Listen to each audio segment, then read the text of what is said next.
Hi there, Joka here with the Spellbinders February Small Die Kit projects.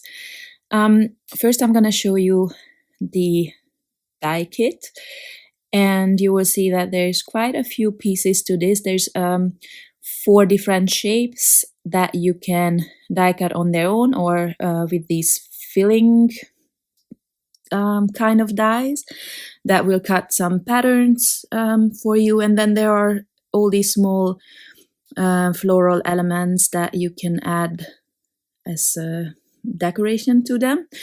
Then this is the 3D embossing folder kit this month. It's wonderful. You will see it later because I will use it. So I selected, sorry, I wanted to say 2 different words at the same time. I selected 2 of these shapes. And then I am gonna show you here how I put them together, and I will then multiply them because basically that's what I mostly like to do, to create a pattern using smaller shapes. But I will admit that it did not turn out to be my favorite this time. For some reason, I don't know. It just looked better in my head.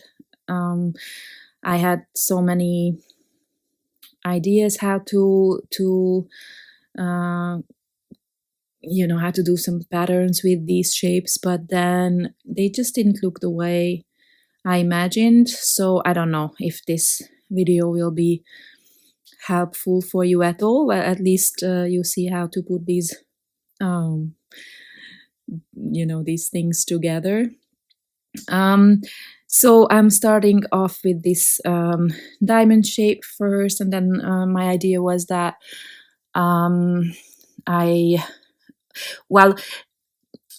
truthfully, I originally wanted to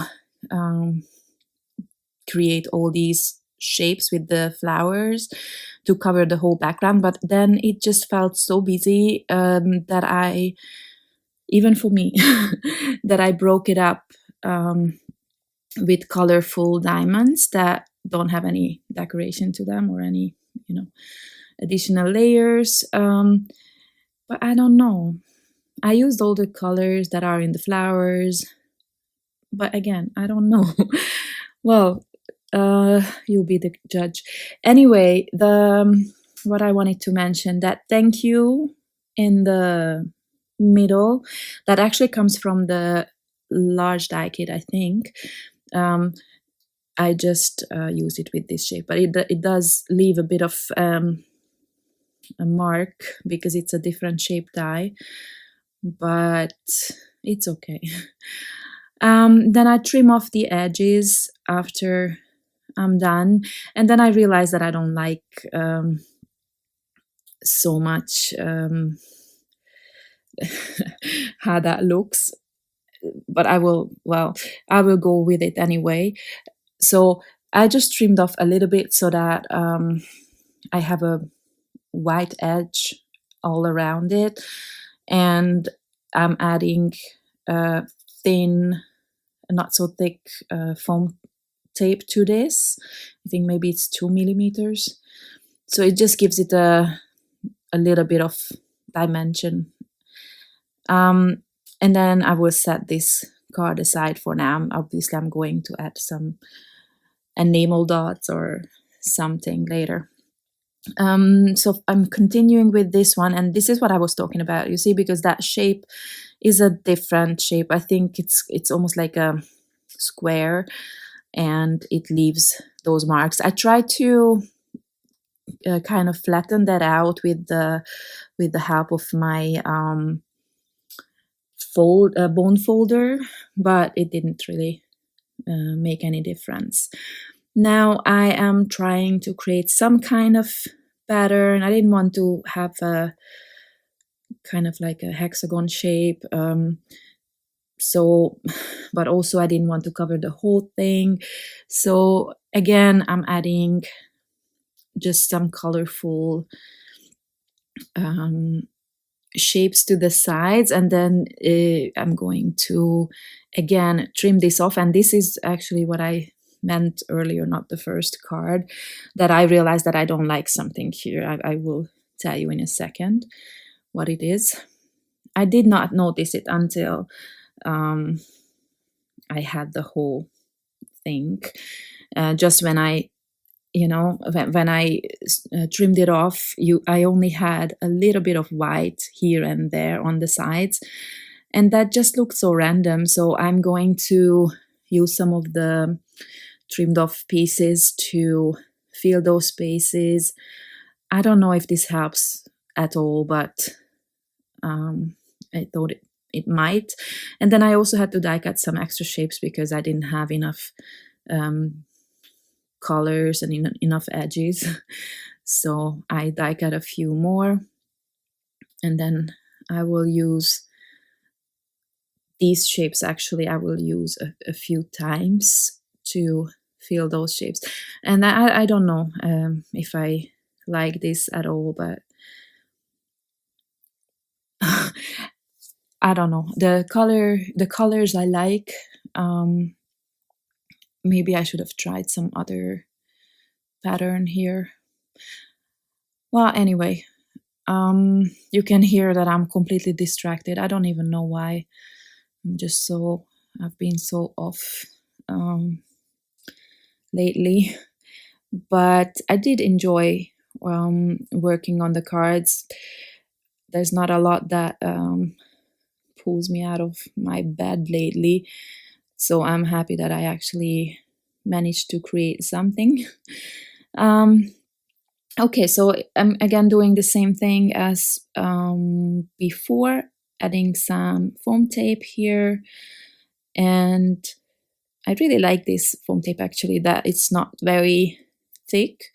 I have different thickness from the same brand. A lot of you ask it all the time where I get this from. It's from a local, like an office supply store, and they have this big roll of foam tape in different thickness and different widths. So I have quite a few, and it's actually really a good price. Not not like the Scotch tape that I used to use for many years.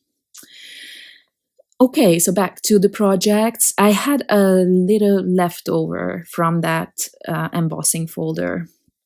I think I actually created that for my large die kit cards, that I had it left over, and I had a lot of flowers left over, of course, because I never know how many I should cut. And those big ones are from the large die kit, but they are the same flowers. You can see it's exactly the same shape as the small die kit. So I just created a pattern at the top of this, just filled up the empty space, and just so I don't have to throw away all these flowers, because from experience, I'm not gonna come back to the same colors or the same dyes with the same colors as before. I don't think that ever happened. So it's better to use them up right there and then. So I'm trying to add some to the edge, just so that the pattern looks a bit more organic. And then I'm using up the some of these trimmed off pieces again at the edge. And then I cut some thin stripes of 4 colors of the cardstocks that I used on the flowers as well. And then I'm going to add this just as a decorative element here. And then at the bottom, I will add the white embossed panel, which is now a bit too big, so I will have to trim it off, just because I added those strips. That was an afterthought, but I wanted some more colors. And then I had this also left over from my large die kit projects, and I thought I might as well pull in this blue color that I used on the other cards as well. So I added this as a sentiment. And then I will also pull in a little bit more blue with the help of Enamel Dots here in a bit. I don't know why that happens, but you know, when I cannot fill up a white space the way I want it, I need something in between. So I added a few of this pigeon blue, it's called Enamel Dots. Here I did not really have space anymore on the, you know, on the left side, right side, so I simply left those kind of untouched. Anyway, that finishes this card, and then I'm going to come back to the other two cards, and again I'm adding a few enamel dots. Originally I wanted to add the same color, like a tone on tone, to the little flowers, but then I decided against that. I didn't like that look, so I added quite a lot of white enamel dots in the end, so thank God I have a lot of those, but I'm only using the smallest ones, so no, it's a bit of a waste. Anyway, so these are my 3 cards with the February small die kit. I hope I could inspire you in some small way. I hope you check out the other video on my channel as well with the large die kit, and then I hope to see you soon. Bye bye.